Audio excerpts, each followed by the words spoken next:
if you remember pushing 3PO into the lava, chopping down Tuskens, and failing this gunship cavalry mission 1,000 times, then you grew up playing LEGO Star Wars. But which one? Because there were 6 games released across 19 different consoles, and in this video series, we're going to compare each of them. Now, most of these games are comprised of several Star Wars movies, sometimes the entire saga, so I decided the best way to compare them would be to break them up by movie and dedicate a video to each episode. And so in this video we're comparing every version of Attack of the Clones in LEGO Star Wars games. Okay, we start with the original and the complete saga. Now there are some minor differences between these two which I will point out as we go along. So we start with Zam Wesell's droid thing trying to take out Padme with the dangerous worms, although here it kind of looks like the droid's throwing up. This leads us to the first level Bounty Hunter Pursuit, where, once again, the Jedi cause untold damage that the Coruscant taxpayer will have to cover. You keep getting trapped in these electric sections which take forever to clear. Zam could have been on the other side of the planet by now. But no, look, she's just hanging around on the other side. Eventually, you'll shoot Zam enough times and she will come crashing down. Look at this one go, oh no, the horror, dies. So this level wasn't actually part of the original game, it was included in the complete saga. We then skip straight to Obi-Wan on Kamino, and a moment of silence for all the younger siblings who had to play as R4 in this level. Ooh, these Kaminoans are stacked. Literally, they've got 2 torsos stacked on top of each other. I always found it funny how these baby clones in the tubes are just little Lego pieces. Ooh, I'm sorry, Lego ladies, that must be painful. Damn it, R4, come back and open the door. You're embarrassing me in front of the long necks. What's behind this door anyway? Oh. Okay. And so you meet Django, which turns into a chase. Ah crap, you take the lead R4, and then it's time for the boss battle, which isn't exactly fair. Django's got his jetpack and his son in a ship loaded with weapons. Meanwhile, I've got this R2 unit from Wish. So Obi-Wan follows Django to Geonosis, and then we cut to Padme and Anakin. Also, notice how they completely skipped over the subplot where Anakin murders all the Tuskens and his mum dies. Anyway, so they realize Obi-Wan's in trouble and go after him, which leads us to the droid factory level. And this is another one of those levels that if you had to play it with your younger sibling, well, good luck. What makes this one extra annoying is C-3PO, the most useless character in this entire game. You have to escort him across the stage, but he can't fight, run, or even jump. And I forget the number of times I would accidentally push 3PO into the lava instead of turning the cog with the Force. Oh, Master Anakin, I really think you need to turn the cog in the other. Oh, into the lava I go. Thankfully, this level does eventually end, and we move on to the Geonosis Arena, filled with 2D Geonosian spectators. Okay, time for the big battle. Who are we going to play as? Okay, Mace Windu and Kit Fisto, or Mace Windu and Chuck T. Nope, Mace Windu and R2-D2. Look at all these Jedi running around, meanwhile poor player 2's relegated to playing as R2-D2. Why can't I at least be Keith the Jedi, or Rob the Jedi, or Karen the Jedi? I don't know, it just seems like a missed opportunity to go crazy in the arena and keep swapping between all these Jedi. Instead, you just have to swap Django out of the sky. Next, we have the Gunship Cavalry level. Now, this level differs between the original and the complete saga. In the original, you just have to keep moving along with the camera and pray to God you don't get stuck behind any rocks. In the complete saga, the perspective changes, the camera is now stationary, and you have to pick up these bombs and then walk them like a tiny dog into the force fields. And if you're playing this one on co-op, for God's sake, decide on which direction you're going to go in ahead of time, because this game only has one camera. Okay, final level. The Count Dooku battle is similar to the Darth Maul fight in The Phantom Menace. There's more chasing him like he owes you money, few more puzzles, and then the game forces you to play Force Volleyball.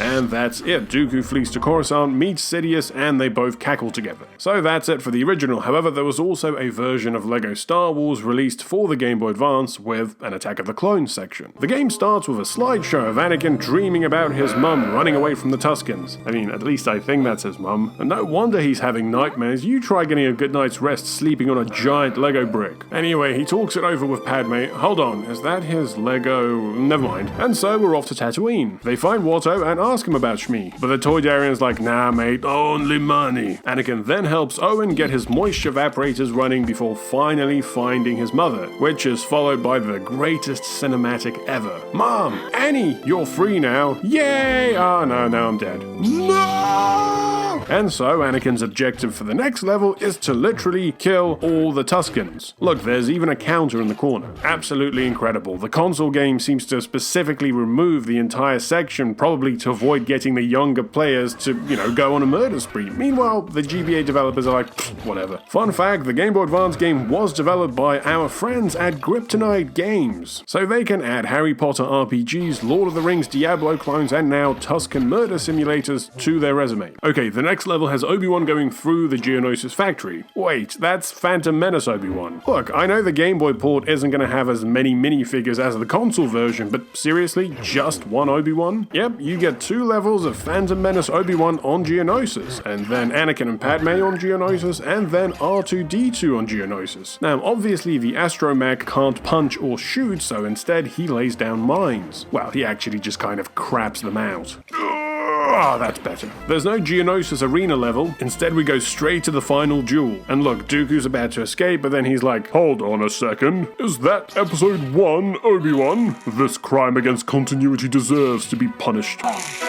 Yoda and Dooku then fight, while Obi-Wan and Anakin just lay there chilling. Yeah, this is exactly what I look like when I come home from work. And that's Attack of the Clones for the Game Boy Advance. It's so different from the console version, but in the best possible way. The same can't be said about the DS game, which was released as part of the complete saga. This one is as close as you can come to the original given the hardware limitations. It's missing the Bounty Hunter Pursuit, but it has a slightly altered version of Gunship Cavalry. They do seem to be using the Episode 3 Obi-Wan model, just with a wig. Moving on, we have LEGO Star Wars 3, and yes, this game is based on the Clone Wars series, but the first level is a remake of the Geonosis Arena battle from Episode 2, so let's see how it compares to the original. Well, having been released 5 years after the original on the next generation of consoles, obviously the graphics are much better. You've got things like slight motion blur and particle effects, and most importantly, the Geonosian spectators aren't 2D anymore. The minifig characters have been stylized to resemble the Clone Wars design. Thankfully, not as much as the nightmare fuel that we actually got with the Clone Wars sets. It's okay, kids, LEGO Clone Wars Anakin is not real, he can't hurt you. And speaking of terrifying, the Acklay, Reek, and Nexu are this weird hybrid between organic and Lego. Look, Reek is mainly organic apart from its head. The Acklay is fully organic except for the front 2 Lego pincers. And the Nexu is completely organic, which makes it even more terrifying when juxtaposed against these cute looking Lego figures. Gameplay wise, you can tame the Reek and use it to charge at the other beasts. The Jedi then arrive, and this part is very similar to the original game, only with way more droids, and you can now throw your lightsaber at Jango. So the clones arrive and you spend the rest of the level acting as a doorman for the rest of the Jedi as they board the transports. Again, I think they missed a really good opportunity to play as all these Jedi. I mean, look, they're on the field and you've got all these droids just begging to be chopped down. Oh well, let's move on to the Skywalker Saga. Just like the movie, the Attack of the Clones section of this game starts with Padme barely escaping an assassination attempt. So naturally, the very next thing she does is just run around the streets of Coruscant out in the open with no security. Oh, and she's also rocking the mid-90s Anthony Kiedis hairstyle. Well, if it isn't Senator Trio I Bolo who voted against my free school meals for Gungans bill, I think it's time for a vote of no confidence.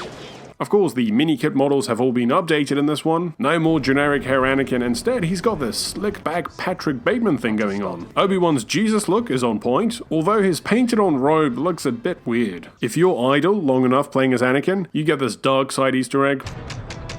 Okay, so we do get the Bounty Hunter chase, which is more of an actual chase this time, but Anakin is still capable of causing great collateral damage. Look before you shoot, Anakin!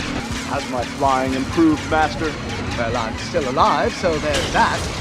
This level is kind of on rails, but it's nice to see the cityscape all mapped out. As with the Phantom Menace portion of the Skywalker Saga, a large chunk of gameplay consists of walking towards waypoints. The open levels are nice to look at, but they're pretty much just an oversized hub world connecting the actual gameplay levels. There are a few side quests you can do and things to collect, but they're all a bit superficial. For example, you've got all these street vendors in the lower levels of Coruscant, but the only real interaction you have with them is picking up their merchandise and chucking it at them. Okay, so Obi-Wan meets Dexter, who straight away puts him to work doing a shift at the diner. You didn't see that in the movie. Okay, and here's your Jawa juice, sir. What? No tip? Get him, R4. And then Obi-Wan's off to Kamino. Hold on, since when did he fly an N1? Is this a glitch? Anyway, the interior is another hub-type level, but it has some nice visual nods to the movies, like the clones training, eating, and even the little embryos, which have now been upgraded from blocks to these tiny minifigs. The boss battle against Jango is the only real gameplay on Kamino, and once again it's Jango on the ground and Boba in the ship, but you can technically beat Jango just using R4. Obi-Wan then goes after the bounty hunter, this time in the Jedi Starfighter, and you do get a little dogfight level amongst the asteroid field. We then cut to Anakin waking up from his nightmare. He walks to the ship on Naboo, flies to Tatooine, walks to Watto, then takes the cab to the Lars homestead, then walks some more to the Tusken camp, which is only about 30 feet away from the homestead. Shmi dies off screen, and a grumpy-looking Anakin flies to Geonosis space, then flies to the actual planet, and then walks some more to the droid factory. You know, the more I play the Skywalker Saga, the more I start getting Order of the Phoenix for the PS3 vibes. Now, you do finally get some gameplay in this droid factory level, where you have to keep swapping between the humans and the droids. Oh, I remember this one. You just have to fly across... Oh,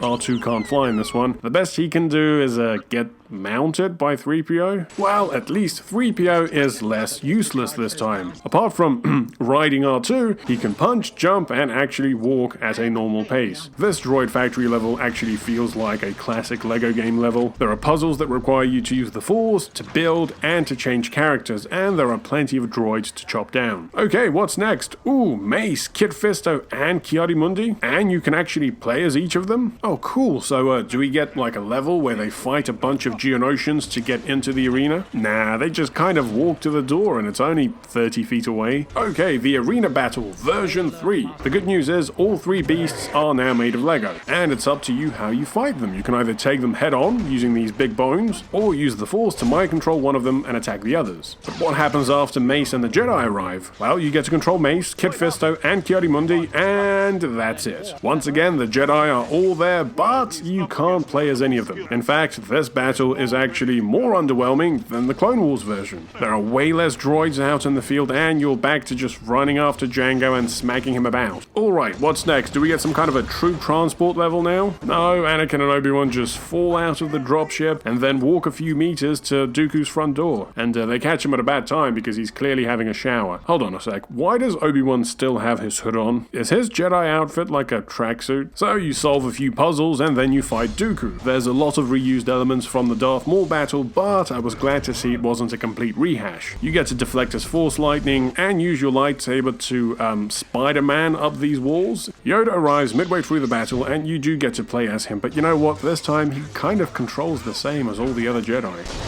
Oh shit, sorry Anakin. And that's it for the Skywalker Saga. Just like the Phantom Menace, most of the actual gameplay is relegated to the third act. And okay, that makes sense, that's always the most action-packed part of a Star Wars movie. But I do kind of wish the rest of the episode wasn't just a walking simulator with an occasional boss battle. And so there we have it, every incarnation of Attack of the Clones in LEGO games. Please stay tuned for the next part where we cover Revenge of the Sith. But in the meantime, please let me know your favorite memories from these games and which of them you prefer in the comments. As always, thanks for watching. Please remember to like, subscribe, hit the bell, and follow me on Twitter. See you next time.